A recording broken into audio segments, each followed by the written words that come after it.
Samajwadi party के राष्ट्रीय अध्यक्ष अखिलेश यादव लोकसभा का चुनाव लड़ेंगे और उनकी सीट भी क्लियर हो गई है। कन्नौज की सीट से अखिलेश यादव चुनाव लड़ेंगे और वो 25 अप्रैल को दोपहर 12 बजे कन्नौज में अपना नामांकन दाखिल करेंगे। दोस्तों, इससे पहले कन्नौज की सीट पर पूर्व सांसद तेज प्रताप यादव यानी कि अखिलेश यादव के रिश्ते में जो भतीजे लगते हैं उनके नाम का ऐलान हुआ था, लेकिन तेज प्रताप यादव का टिकट काट दिया गया है और अब अखिलेश यादव खुद कन्नौज की सीट से चुनाव लड़ेंगे और 2019 में मिली डिंपल यादव को हार का बदला लेंगे। सुब्रत पाठक से अखिलेश यादव का मुकाबला होगा और अब कन्नौज की लड़ाई बेहद दिलचस्प और रोचक हो गई है।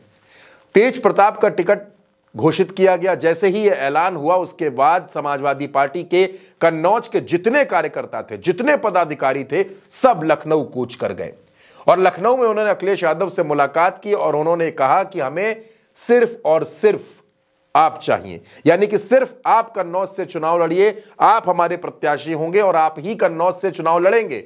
अखिलेश यादव को अपने नेताओं और कार्यकर्ताओं की बात माननी पड़ी और अखिलेश यादव ने अब कन्नौज की सीट से चुनाव लड़ने का फैसला कर लिया है, यानी तेज प्रताप यादव नहीं, अब अखिलेश यादव कन्नौज की सीट से चुनाव लड़ेंगे। दोस्तों, इससे पहले भी अखिलेश यादव कन्नौज के सांसद रह चुके हैं, लेकिन जब वो मुख्यमंत्री बने तो उनके इस्तीफा देने के बाद डिंपल यादव इस सीट से 2012 में जब अखिलेश यादव ने इस्तीफा दिया तो डिंपल यादव पहले निर्विरोध सांसद बनी। उसके बाद 2014 में डिंपल यादव ने इस सीट पर चुनाव जीता और 2019 में वो सुब्रत पाठक से तकरीबन 12,500 वोटों से चुनाव हार गईं। अब डिंपल यादव मैनपुरी की सांसद हैं, मैनपुरी से चुनाव लड़ रही हैं। ऐसे में कन्नौज की सीट पर अखिलेश यादव खुद चुनाव लड़ने जा रहे हैं। दोस्तों, कन्नौज की जो सीट है ये बेहद रोचक है। वो इसलिए क्योंकि कन्नौज में जो 5 विधानसभा सीटें आती हैं उनमें से 3 विधानसभा सीटें कन्नौज जिले में हैं, तिरवा, छिबरामऊ और कन्नौज सदर। लेकिन बाकी जो 2 विधानसभा सीटें हैं उनमें एक है कानपुर देहात की रसूलाबाद और औरैया की बिधूना सीट, यानी कि कन्नौज की सीट सीधे सीधे 3 जिलों को प्रभावित करती है। कानपुर तक कन्नौज का असर जाता है।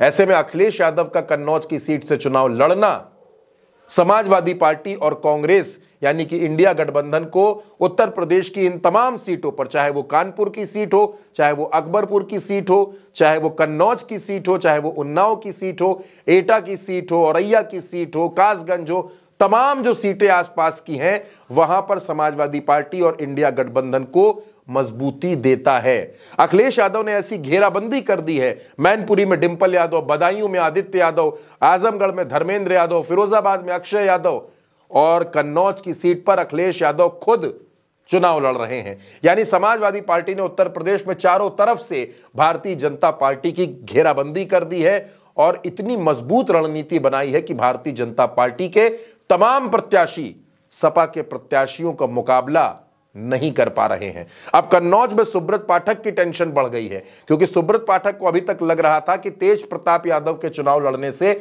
उनका चुनाव उतना कठिन नहीं होगा, लेकिन अब अखिलेश यादव के मैदान में उतरने से सुब्रत पाठक का चुनाव बेहद मुश्किल हो गया है, बेहद टफ हो गया है। यानी कन्नौज का मुकाबला सुब्रत पाठक के लिए चुनौतीपूर्ण है और कन्नौज की जंग बेहद दिलचस्प है।